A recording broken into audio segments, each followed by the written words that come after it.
Hello and welcome to Tasting with Mike and Matt. I'm Mike Veach and this is my partner in crime, Matt Kohorst. Howdy. And today we are trying the newly released 10-year-old Michter's Rye. I am fortunate enough to be on their mailing list and get a bottle when they come out. So this just got this bottle the other day. And it's a really good one. We tasted it for the blog the other day. Mm-hmm. And we really enjoyed it. They never disappoint. No. Michter does such great work. They really do. And this is their typical 92.8 proof, 10-year-old age statement. But this could actually be, 11 or 12 years old because they don't age for age, they age for flavor. Right. So if they don't think it's ready in 10 years, they may let it go another year or two. Oh, yeah. Okay. Yeah. So they go by what they think is the best product. Right. Yeah. And they do such a great job with their product. They filter it, but they filter it in such a way that they take out the bad stuff, leave the good stuff. Mm-hmm. Because at 10 years old, you can get a lot of really unpleasant barrel flavors if you aren't careful. Sure, yeah.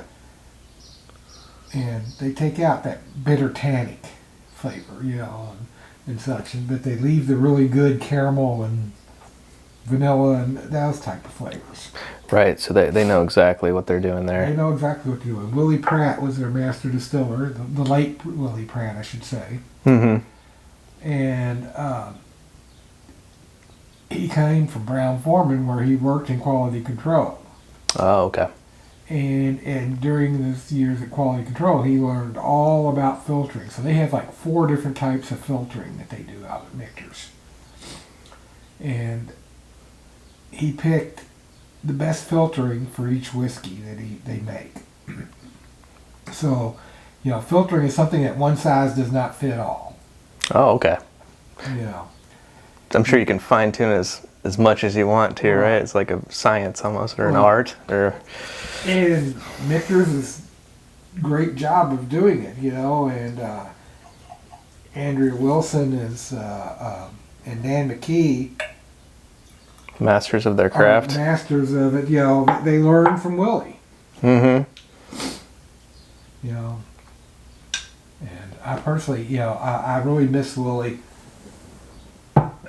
Pratt because every time I talk to him, I learn something new. Really? He's one of those guys? Yeah. A lot of people talk about me knowing so much about bourbon. I don't know nothing compared to some people like Willie Pratt or the late Ed Foote. Oh, yeah. Or Jimmy Russell, or the late Parker Beam. Mm-hmm. They're all know more about making whiskey than I'll ever know. They've forgotten more than I'll ever know.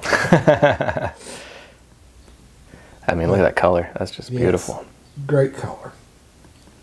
Rich amber. Mm-hmm.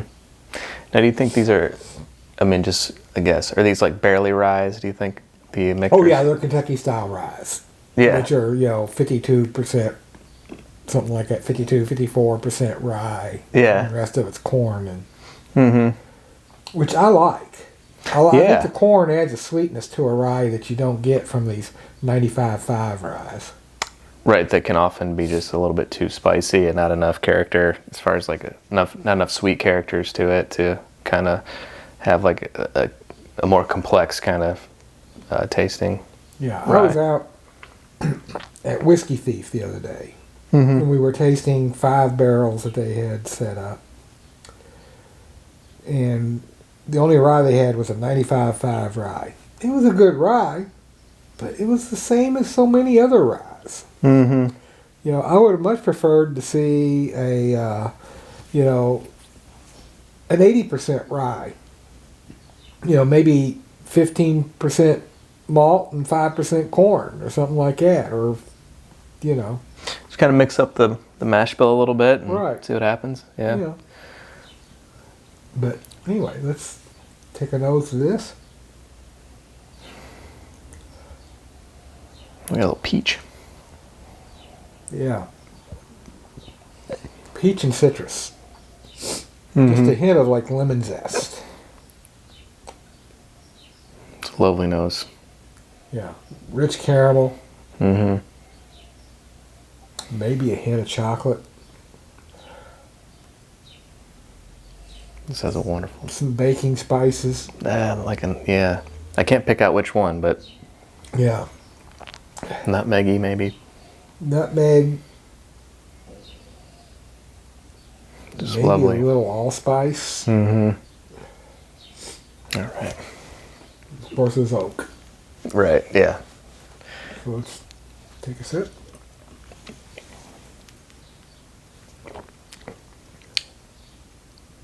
Gosh, that's good. Yeah. It's mellow. Get that ryegrass. The ryegrass. Getting some caramel. Mm-hmm.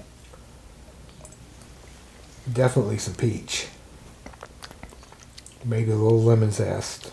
Mm-hmm. I think it is allspice. I think so too. But man, it just Oak. yeah. There's just so much to it. It's And maybe just a little bit of some other fruit. I'm thinking maybe raisin. like kind of a darker, Yeah. raisiny, plummy kind of thing. On the finish. I think it's more raisin. Yeah, I think On it's the raisin. finish. Yeah. You don't get it in the taste, but on the finish. Yeah. I like this one. It's just like there's so much to it that you can just pick things, Oh yeah. all kinds of stuff out of it, and it's all good. It's all blended well, you know. Yeah. Yeah, gosh, Actually, just I'm really. not sure this is blended. Is this a single barrel or a small batch? Or do they say? Small batch. So it is. Yes, it is blended.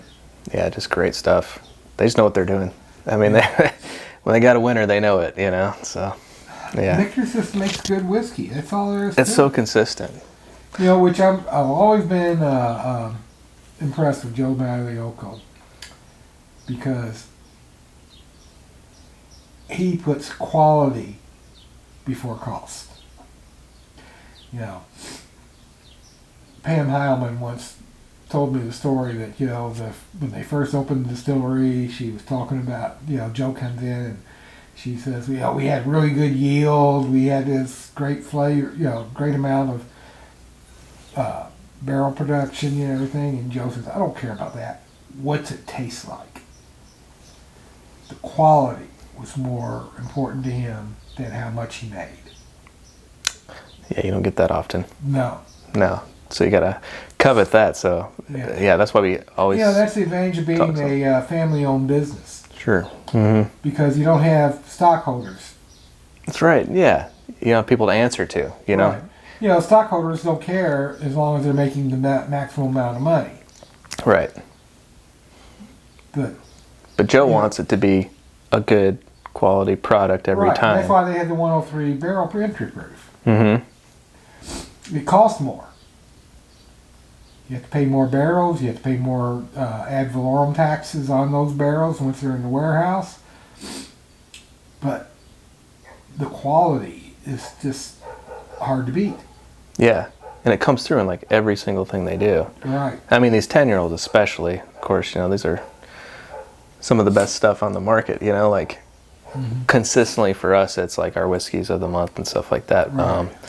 And it's because like this is the rye and the bourbon are just, the 10-year-olds are just so good. And I know they just put so much care into them, you know, and making sure that they release the best possible 10-year-old they can every year. And it shows, you know, it really shows. And you can't sing their praises enough because they never put anything bad. Right. Yeah. Now, this whiskey was probably contract distilled for, Mm-hmm. you know, but I would not be surprised in the next year or two that we don't start seeing 10-year-old product that comes out of their distillery, because it's been about 10 years now. I think it was 2015 when they opened their distillery, started making whiskey. Okay, so it's about that time to, Yeah. yeah. You know, if not next year, the year after, I wouldn't be surprised at all to see their 10-year-old being their own product. Yeah. Which I'm really looking forward to, because I think the 10-year-old rye that they're making is much better than the 10-year-old rye they had contract distilled. Oh, okay. Well, that's exciting. Yeah. Yeah. Awesome. Well, I should say the regular rye. Rather, the regular rye that they're making now is better than their regular rye than they had contract distilled. Oh, okay. The quality control went up. There was flavor drift, but it was in a good way. Right, in a positive direction. Right. Yeah. Yeah. Not for the almighty dollar, for the almighty flavor. Yeah. So let's try it with the cranberry.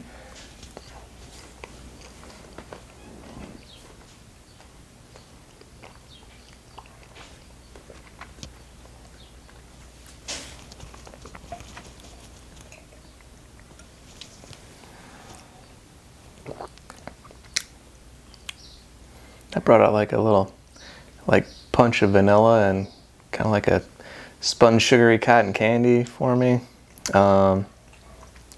Nice citrus note. And I think that raisin kind of comes through a little bit too. Yeah, it's great. Just dances in the mouth, and then like the finish is, I would say like a little lighter. I wouldn't say lighter, but it's spicier. Yeah, maybe a little spicier, a little less oaky, more a little spicy. Right. Yeah. Yeah. Very good. Other than that, I agree with very you 100%. different. Yeah. It was very different from the neat, but still really, really good in its own way. Yeah. Very good. There's our palate, dry it with a tongue.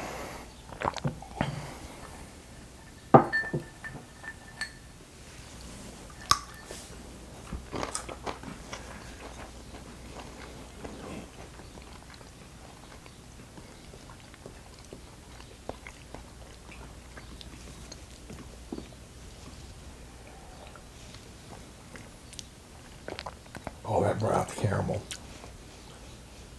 Caramel. Nice ryegrassy note. Mm-hmm. Nice cardamom note. Yeah. Looks like caramel and maybe a little. And the fruit. Mm-hmm. I'm trying to decide what fruit that is. I mean, is it like a... Maybe apricot? Yeah, I could go with apricot. It's hard for me to pick it out, but... Yeah, but it's fruity. Mm-hmm. It's got some fruit to it. Yeah. Yeah. Yeah, like maybe that cardamom and that caramel. And that fruit lays back there just a little bit, but it's there. Yeah. And then maybe it comes through on the finish as well, like a little bit of like a citrusy cardamom note. Yeah. Yeah, that's very nice. That's a very good one. Let's cleanse our palate, try some chocolate.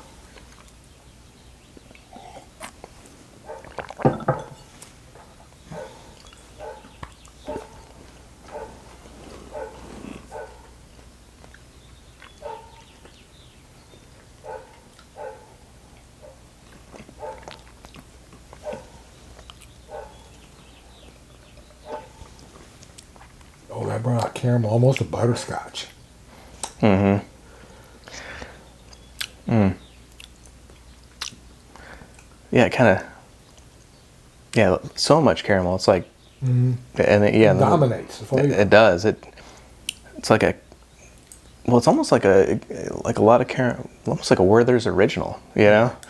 That butterscotchiness. Mm-hmm. That's really nice. It's kind of like...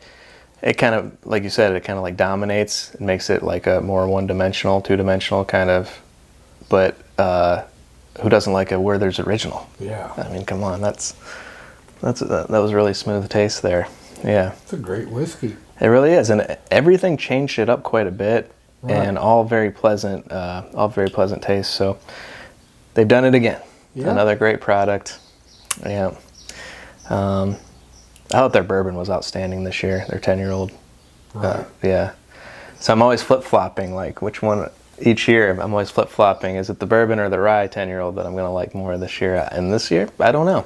I'm still on the fence. I'm not sure yet. We'll see. Remains to be seen, but yeah. Yeah. So, Michter's, Dan McKee, Andrea Wilson, you're doing a great job. Yep. Love the distiller. Fort Nelson is such a great place to go have a cocktail too, you know. Oh, yeah. They make some of the best cocktails in town. That's true. Yeah. So, yeah, if you're not from here, or if you are from here and you haven't been to Fort Nelson yet, you gotta go and experience it. It's That's right. best cocktail bar in Louisville, in my opinion. Yeah, I would agree with that. Yeah. Yeah.